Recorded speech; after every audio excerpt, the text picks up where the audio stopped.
This is Sandy, a 3-year-old German Shepherd. She is receiving her advanced obedience training here at the United States Army Infantry Center at Fort Benning, Georgia. As a member of a scout dog platoon, Sandy is one of hundreds of Army dogs who go to battle with the soldier to help detect the hidden enemy. Today, on The Big Picture, you will see the story of the scout dog, his role in military history, and how the Army trains different types of dogs for specific military missions. Just as dog has always been a friend to man, these canines in combat are proving every day that they are the soldier's best friend.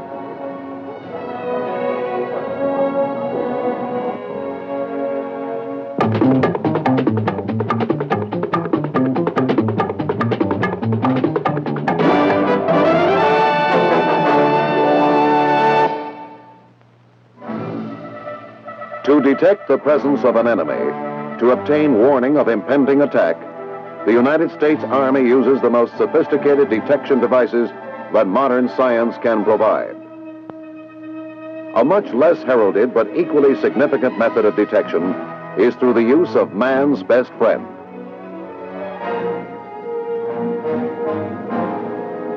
Dogs have been used by man since primitive times to warn him of approaching danger and to help him in battle.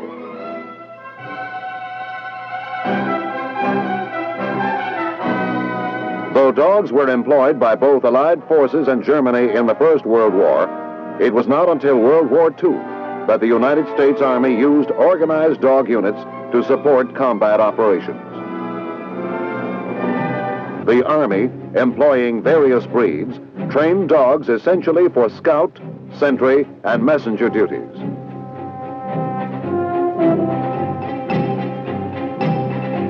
In the Korean War, the 26th Infantry Scout Dog Platoon, the oldest active canine unit, took part in more than 1,000 patrols and helped reduce casualty rates on these missions by about 65%. The unit was awarded a presidential citation for its work. A previous citation had been earned by the platoon in the Philippine campaign of World War II.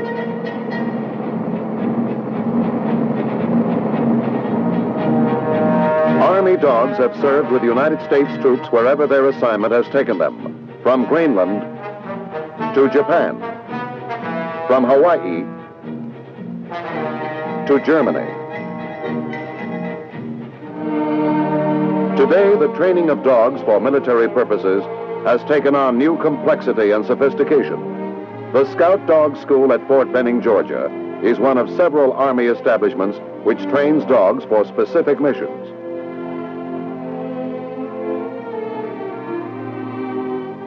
All dogs used by U.S. Armed Forces are purchased by the Air Force and shipped to the training installations.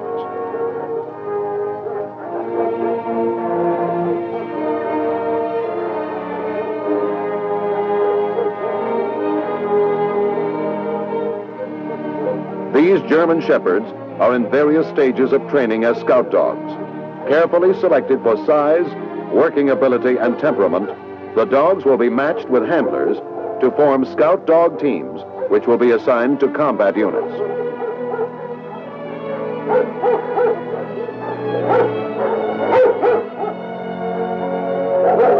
Dog handlers are carefully chosen and given thorough orientation in the mission and methods of the scout dog platoon. Items used in the training program are explained, along with general principles of care and safety for both dog and handler.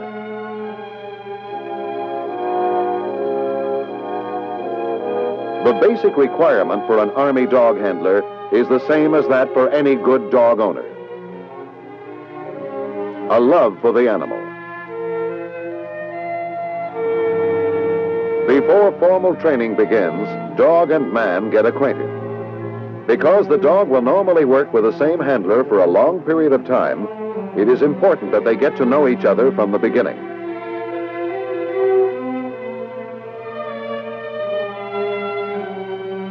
Basic obedience training for the dog involves the same elementary lessons known to many dog owners. The dog learns to respond not only to oral commands, but to gestures as well.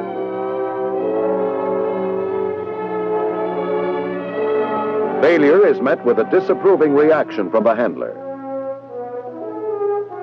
Success brings praise and a short break from the training routine.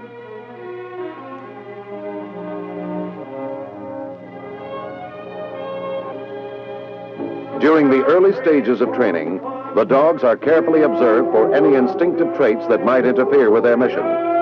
Only those animals who shape up to the strict discipline required of dogs in combat are allowed to proceed with their training.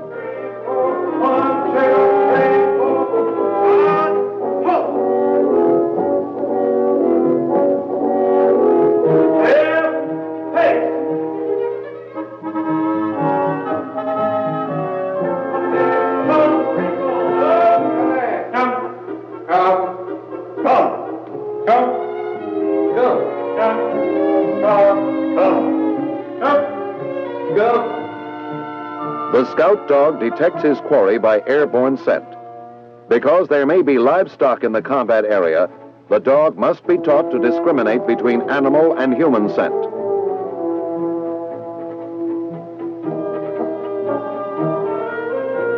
He is taught not to alert to the scent of animals he might encounter in the combat area.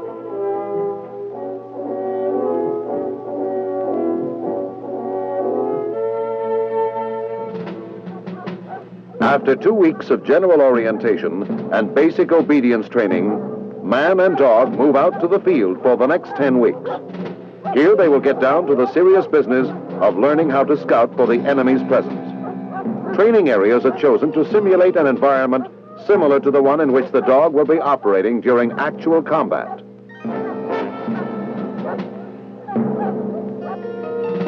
When the handler puts the harness on his dog, the animal knows he must begin to scout. The effect of the working harness is to prime the dog's whole body for his task. Dog and handler prepare to move out on a patrol. Enemy personnel have been placed in the area through which the patrol is about to move. The dog is attempting to locate them.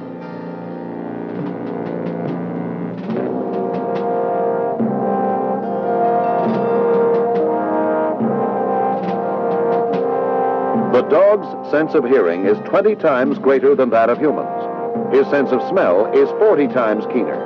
He cannot, of course, determine whether the scent he is getting is friend or foe.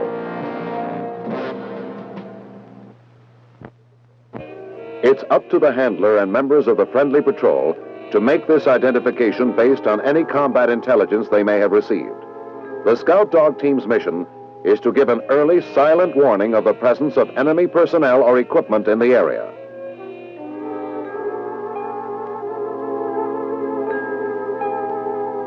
Already familiar with the scent of his handler and members of the patrol, the scout dog in combat will alert only to any new scent.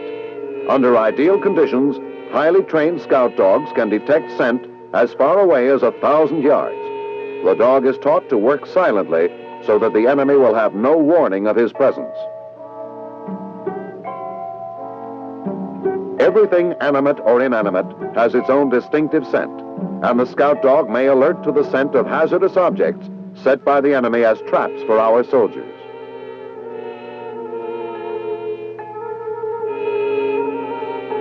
The handler must be able to interpret the dog's warning signs. Each time the dog alerts, he praises him. The association between alerting to the scent and receiving praise becomes fixed in the animal's behavior pattern.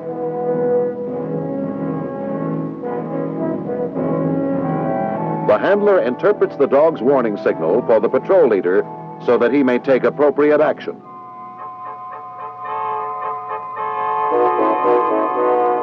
The big question is, what kind of danger is up ahead? A soldier is sent forward to check it out. This training area is set with simulated hazards, typical of those that may be encountered by our soldiers in Vietnam. Teaching dog handlers and patrol leaders to anticipate these dangers helps reduce American casualties.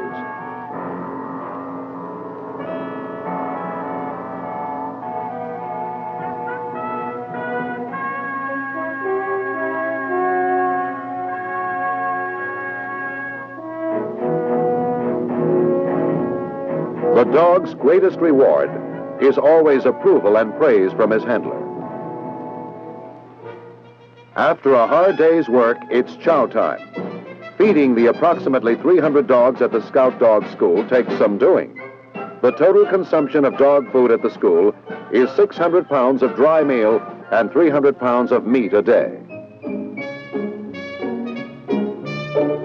Separate diets are arranged for dogs with special feeding requirements. Through these doors pass the best cared for canines in the world. When a dog has to go on sick call, he usually winds up here at the clinic. A licensed veterinarian and a vet technician provide all necessary medical aid for the animals. Laboratory tests, too, at no extra charge. An operating room is fully equipped with whatever it takes to keep Uncle Sam's four-footed helpers healthy and active.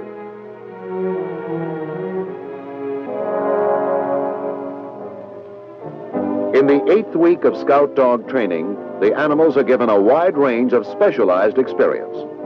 A training tower is used to accustom the dogs to working from high places if this should be necessary during the mission. This kind of training prepares the Scout Dog team for service with any type of unit on any terrain and under the most adverse conditions.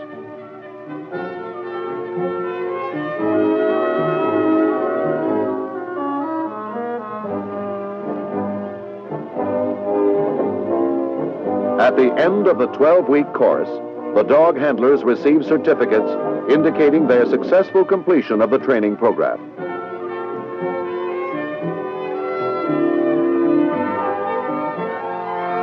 Then dogs and handlers pass in review at graduation exercises.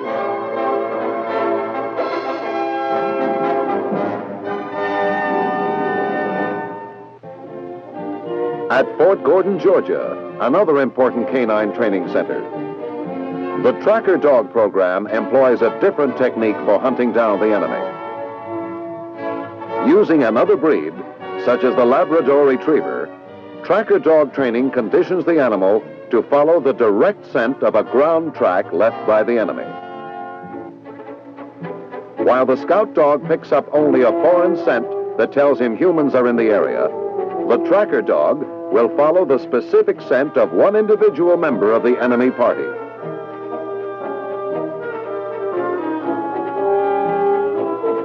Due to the complexity of tracking, it takes longer to train the tracker dog, usually about 9 months.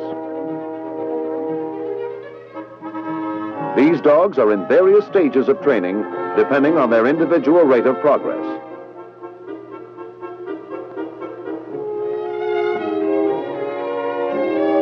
In basic tracker dog training, a soldier simulating the enemy is sent into the woods.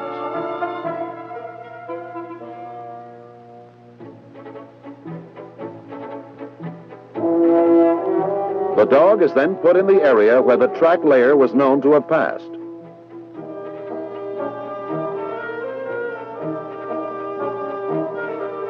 He does not need an article of clothing or something that has been in contact with his quarry in order to start tracking. A well-trained tracker dog can follow a 24-hour-old track for as much as 2 days over many different types of terrain.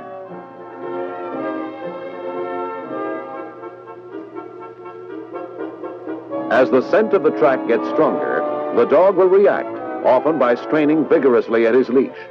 This will alert the handler that the track is fresher and the enemy nearer.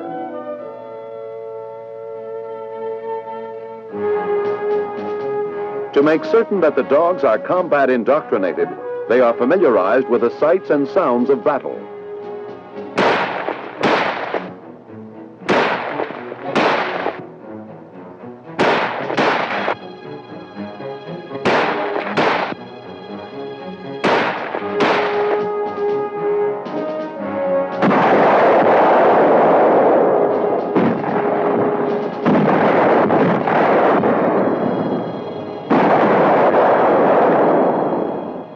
The Tracker Training Project also uses human visual trackers in conjunction with the dogs.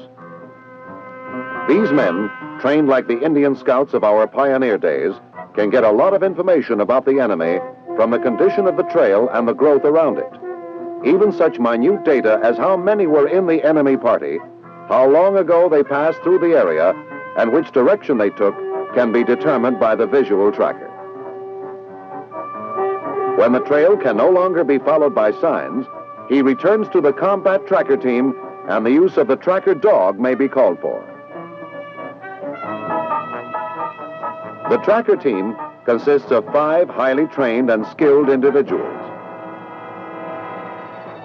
They are the visual tracker, the cover man responsible for the tracker's safety, the radio operator, and the team leader, all of whom are trained visual trackers.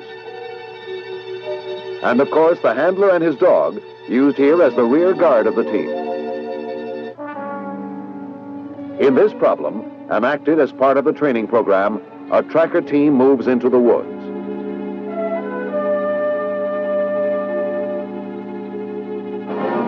They are in pursuit of an enemy party which has eluded capture by our main force. The visual tracker examines the signs on the ground. These signs indicate that the enemy has discovered he is being followed and has picked up speed. The visual tracker signals for the team leader and gives him the information.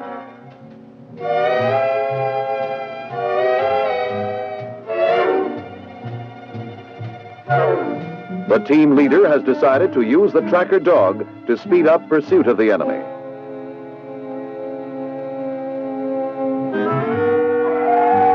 The dog's training has prepared him for this moment of trial. His reactions now will be critical.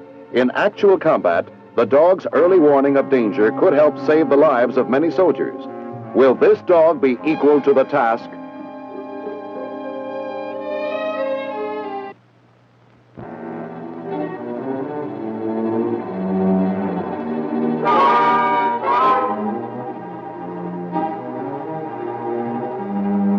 It is a strange pursuit. Man and animal absorbed in one objective. Find the hidden danger and eliminate it.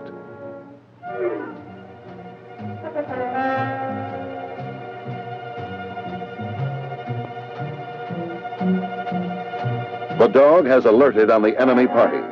The handler signals for the team leader.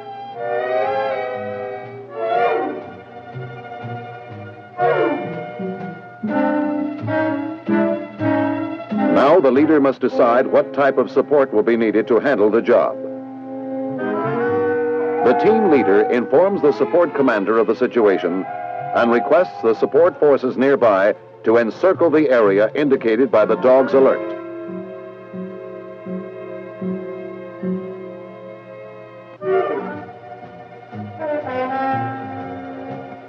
Whether the team mission is direct contact with the enemy or merely gathering reconnaissance information, the dog accomplishes his assignment.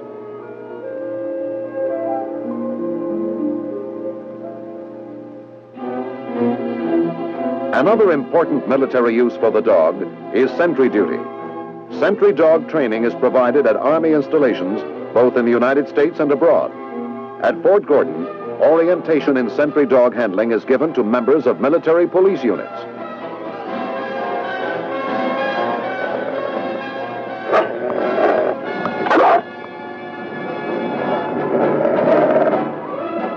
Sentry dogs, used mainly to guard Army installations and storage areas, are trained for attack if the situation requires it. The The sentry dog is never released to attack unless the intruder refuses to obey the command to halt.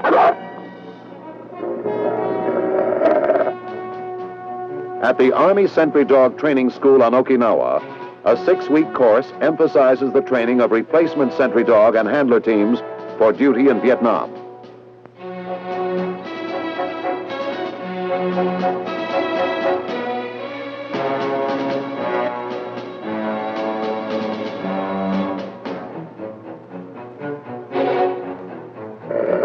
In all sentry dog programs, agitation training is stressed. For the dog who is under-aggressive or only moderately aggressive, line agitation training brings out the attack qualities of the animal.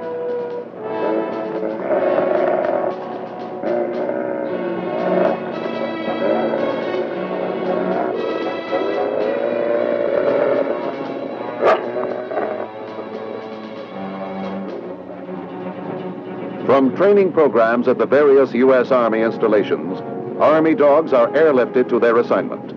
At this air base in Vietnam, they are transferred to trucks for the trip to a dog training detachment where they will receive additional conditioning.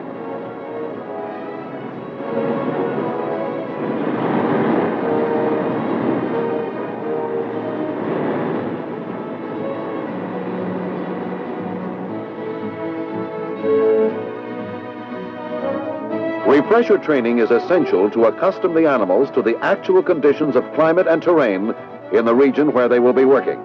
They will accompany troops in jungle environment, operate in marsh and swamp areas, ford or swim waterways. They must withstand the low temperatures encountered in the mountains and the intense heat at sea level.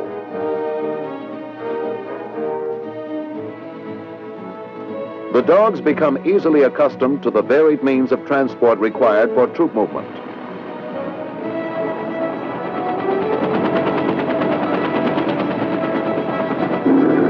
Waterborne operations pose few limitations for their use. The dog handlers receive special briefings on all subjects involved in the use of dogs in combat operations. Your dog. I'm Sergeant Hardiman. I will be giving the class on safety measures of dog handlers. Safety measures of dog handlers is one of the most very important parts of being a good dog handler. In the event that two dogs get into a fight, a handler should never try to pull them apart. The handler should get to the rear of his dog and lift his hindquarters. The reason the handler should lift his dog's hindquarters is because a dog, when he bites, he sits on his hindquarters just to give him leverage. Once the leverage has been lifted, the dog's mouth automatically comes open. This is the easiest way to break two dogs from fighting. Another method for breaking two dogs from fighting is... An important phase of refresher training in the combat region is a realistic field exercise in tracking the enemy.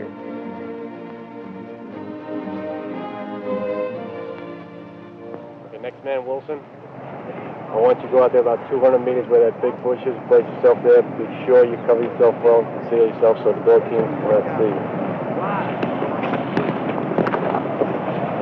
Next man, Shepard. I want you to follow the trail all the way out. Go back out to the outer part where we were yesterday and off to the right.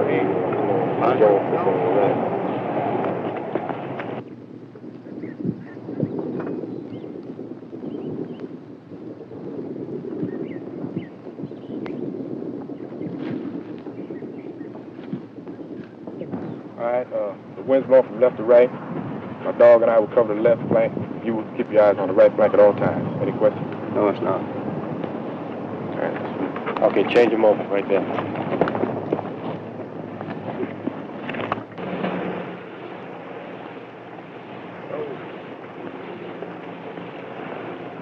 Okay, as soon as you cross the stream, follow the path and start scouting your dog.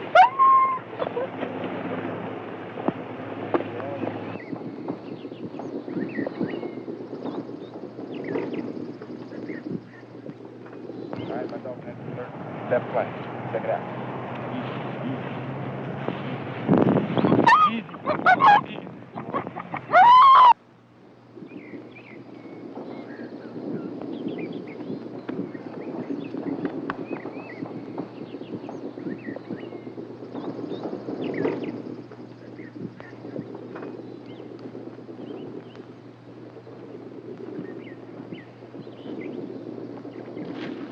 The dog becomes accustomed to the successful results of his efforts, and as always, he waits for his reward, approval by his handler. Then, a critique of the field problem. Okay, Scott, you got a fine dog. He worked exceptionally on decoys. I had to spend a lot more time on him, calming him down. He's too noisy. And you know as well as I do that the scout dog team has to give an early silent warning. The dog's much too noisy to be a scout dog handler. Scout's a good scout dog team, so you have to work on it, calm him down a lot more, and just work on it day in and day out. I'll show you. Enemy base camps and villages are often the objectives of U.S. Army search missions.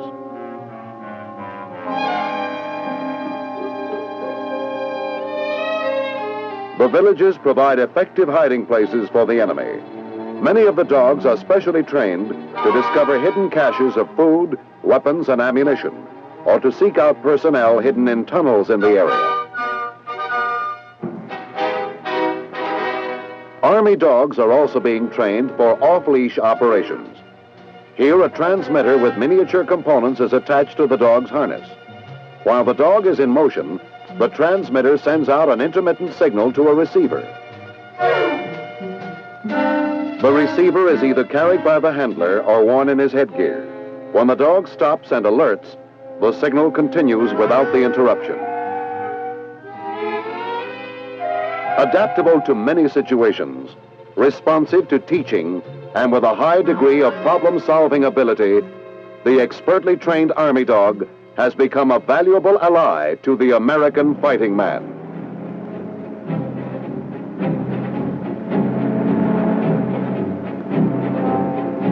Those of us who work with the Army dog, in training and in combat, know just how much of a friend he can be. More and more of these animals are being trained in a widening range of Army tracking and scouting skills. One thing is for sure, while the Army is not going to the dogs are most certainly going to the Army.